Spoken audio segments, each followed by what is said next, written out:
আরজিকরের মৃত তরুণী চিকিৎসকের বাড়িতে অধীর রঞ্জন চৌধুরী।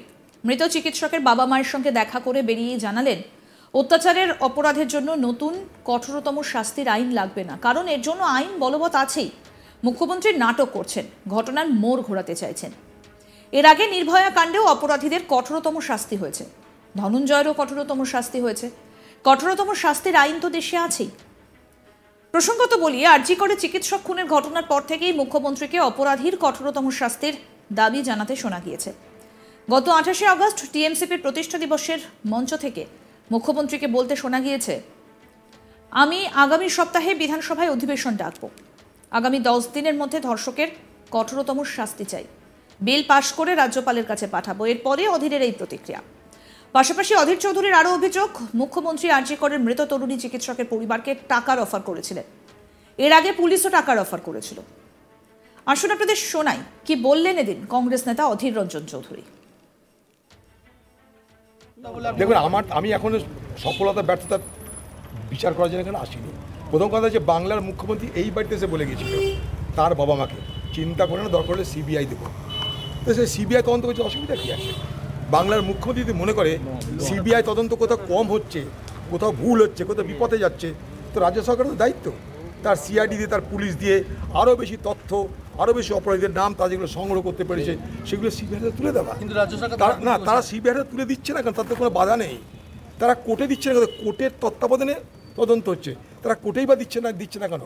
বাংলার মানুষকে বিভ্রান্ত করার জন্য বলছে সিবিআই কিছু করতে পারছে না। এটা নিয়ে রাজনীতি বটে। সিবিআইকে টার্গেট করে নিজের দায় দায়িত্ব থেকে মুক্ত হতে চাইছে। সিবিআই এখন মমতা ব্যানার্জির কাছে নিজেরকে রক্ষা করার একটা হাতিয়ারে রূপান্তরিত হয়েছে। সিবিআইকে টার্গেট করে মমতা ব্যানার্জি নিজের যে দায়িত্ব সেখান থেকে নিজেকে দূরে সরিয়ে আনতে চাইছেন। কিন্তু বাংলার মুখ্যমন্ত্রীকে বলতে চাই, সিবিআইকে যদি সিবিআই কোনো জায়গায় কোনো গাফিলতি হয়, পশ্চিমবঙ্গের পুলিশ তো হাইকোর্টেও যাচ্ছে, সুপ্রিম কোর্টেও যাচ্ছে, সিবিআই কোথাও গাফিলতি হলে সেখানে তো পশ্চিমবঙ্গ পুলিশের বা পশ্চিমবঙ্গ সরকারের দায়িত্ব যে সিবিআই এই জায়গায় গাফিলতি করছে, কোর্ট আপনারা এখানে হস্তক্ষেপ করুন। আমাদের কাছে এই তথ্য এসছে, কোর্ট আপনারা হস্তক্ষেপ করুন। যদি সদিচ্ছা থাকতো তাহলে এটাই হতো, কিন্তু সদিচ্ছা না। এই সরকার নিজে চাইছে সমস্ত অপরাধীকে রক্ষা করে সরকারের ভাবমূর্তিকে বাঁচাও। আইনে আছে, সেই আইন বলে নির্ভয়া কাণ্ডে যারা অপরাধী, কলকাতার বুকে আরেক ধনঞ্জয়, ভারতবর্ষে নতুন করে 10 দিনের মধ্যে বিল আনার দরকার।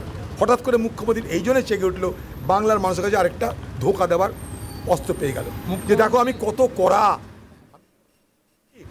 পার্লামেন্ট আমার তো কিছু করার নাই, কিন্তু প্রশ্ন হচ্ছে এটা ভারতবর্ষে যে আইন ব্যবস্থা আছে দেওয়া আছে, কিন্তু কথা যে আপনাদের প্রমাণ দরকার। দিদি সে প্রমাণটা দেবেন। মনে করুন একটা মুরগির ডিম হওয়ার আগে তো একটা মুরগি দরকার, তবে তো ডিম হবে। দিদি বলছে না, আমার কিছু দরকার নাই, আমি এমনি ডিম পাড়ি দেবো। মুখ্যমন্ত্রী 28 তারিখে সবাই বললেন যে বাবা মাকে ইঙ্গিত করে বললেন যে এরা তদন্ত চায় না, এবং বাবা মা আরেকটা মিথ্যাবাদী, বাংলার মুখ্যমন্ত্রী মিথ্যাবাদী।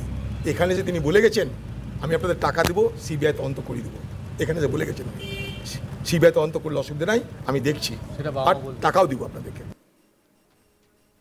প্রসঙ্গত বলি, টিএমসিপির প্রতিষ্ঠা দিবসের মঞ্চ থেকে মুখ্যমন্ত্রীর করা মন্তব্যের জেরে ইতিমধ্যেই তৈরি হয়েছে বিতর্ক। সিবিআইকে নিশানা করে মমতা বন্দ্যোপাধ্যায়কে বলতে শোনা যায়, আমি সোমবার মা বাবার সঙ্গে দেখা করে জানতে চেয়েছিলাম কি দরকার। আমি মা বাবাকে বলেছিলাম আমাকে শনিবার পর্যন্ত টাইম দিন। মঙ্গলবারের মধ্যে সিবিআই হয়ে গেল, তার মানে ওরা বিচার চায় না। কেসটা জলে ফেলে দিল। আর কতদিন হয়ে গেল? আজ 16 দিন হয়ে গেল। কোথায় গেল বিচার? জবাব দাও সিবিআই। সেই সঙ্গে মমতা বন্দ্যোপাধ্যায়ও বলে, আমি আগামী সপ্তাহে বিধানসভায় অধিবেশন ডাকবো, আগামী 10 দিনের মধ্যে বিল পাশ করে রাজ্যপালের কাছে পাঠাবো। মুখ্যমন্ত্রী বলেন 16 দিন হয়ে গেল, কোথায় গেল বিচার? বিচার চাইতে হবে, বিচার চাই, জবাব দাও সিবিআই। আরজিকর কাণ্ডে যথাযথ ব্যবস্থা নিয়েছে রাজ্য সরকার। টিএমসিপির সভা থেকে জানালেন মমতা বন্দ্যোপাধ্যায়। তিনি বলেন, যা ঘটেছে তা অত্যন্ত দুর্ভাগ্যজনক, কিন্তু তারপরে কি অ্যাকশন যাতে দেরি না হয়, কোনো ভুল ত্রুটি না হয়, সেটাই দেখার। আমরা চেয়েছিলাম 7 দিনের মধ্যে ফাস্ট ট্র্যাক কোর্টের মাধ্যমে ব্যবস্থা করে দিতাম। কি বলেছিলেন মুখ্যমন্ত্রী সেদিন, শুনুন। আজকে কতদিন হলো? 9 থেকে আজকে কদিন হলো 9 তারিখে পুলিশ ডেড বডি পেয়েছে, 10 তারিখে রাত 3টে নাগাদ ডেড বডি ক্রিমেশন হয়েছে, সারা রাত জেগে কাজ করেছে। আমি নিজে 11 তারিখটা বাদ দিয়ে তার কাজ ছিল বলে 12 তারিখে সকালে তাদের বাড়িতে গেছি, তার বাবা মাকে বলেছি বলুন আপনারা কি বলতে চান, আপনারা আমাদের কাছে কি কি চান, আপনাদের কি কি দাবি। আমি পুলিশ কমিশনারকে সাথে নিয়ে গিয়েছিলাম। তার আগে যে কেসটা দেখছে আমাদের পুলিশের, তিনি সমস্ত ভিডিও রেকর্ডিং দেখিয়ে, সিসিটিভি ফুটেজ দেখিয়ে সব রিপোর্ট তার বাবা মাকে দেখিয়ে এসেছিল। আমি শুধু বলেছিলাম আজকে সোমবার, আমাকে শনিবার পর্যন্ত টাইম দিন। মঙ্গল, বুধ, বৃহস্পতি, শুক্র, শনি, 5 দিন। মঙ্গলবারের মধ্যে সিবিআই হয়ে গেল। তার মানে ওরা বিচার চায় না, কেসটাকে জলে ফেলে দিল। আজ কদিন হলো ঘটনা ঘটে, ওরা পেয়েছে মঙ্গলবার, সিবিআই অর্ডার হয়েছে কোর্টে সম্ভবত মঙ্গলবার, তাই তো? সন্ধ্যেবেলায় কাগজপত্র পেয়ে গেছে, তারপরে মঙ্গলে 8, আর একটা মঙ্গলে 15, আজকে বুধবার 16 দিন হয়ে গেল। কোথায় গেল বিচার? বিচার চাইতে হবে, বলতে হবে বিচার চাই, বিচার চাই, জবাব দাও সিবিআই, বিচার চাই, জবাব দাও সিবিআই। একই সঙ্গে মুখ্যমন্ত্রী বলেন, আমি আগামী সপ্তাহে বিধানসভায় অধিবেশন ডাকব। আগামী 10 দিনের মধ্যে অপরাধীর কঠোরতম শাস্তি চাই, বিল পাশ করে রাজ্যপালের কাছে পাঠাবো।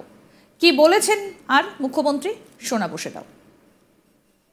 আমি নেক্সট উইকে অ্যাসেম্বলি কল করব বিধানসভায় স্পিকারকে বলে, এবং আমরা ওয়েস্ট বেঙ্গল অ্যাসেম্বলি থেকে আগামী 10 দিনের মধ্যে চাই এই বিল আমরা পাশ করে। মুখ্যমন্ত্রীর এই বক্তব্যের পরে কিন্তু বিতর্ক তৈরি হয়েছিল। কি বলেছিলেন তরুণী চিকিৎসকের মা, আসুন সেটা শোনাই। তবে উনি যেটা কালকে বলেছেন ওটা আমার ভালো লাগেনি। পরিবার চায় না বিচার, এটা কি? আমার মেয়ে চলে গেছে, আমি বিচার চাইবো না? দুনিয়ার কোটি কোটি লোক বিচার চাইছে, আর পরিবার দুনিয়ার কোটি কোটি বিশ্ব আমার। আরো আপডেট পেতে দেখতে থাকুন আজ তাক বাংলার ইউটিউব চ্যানেল, সাবস্ক্রাইব করুন।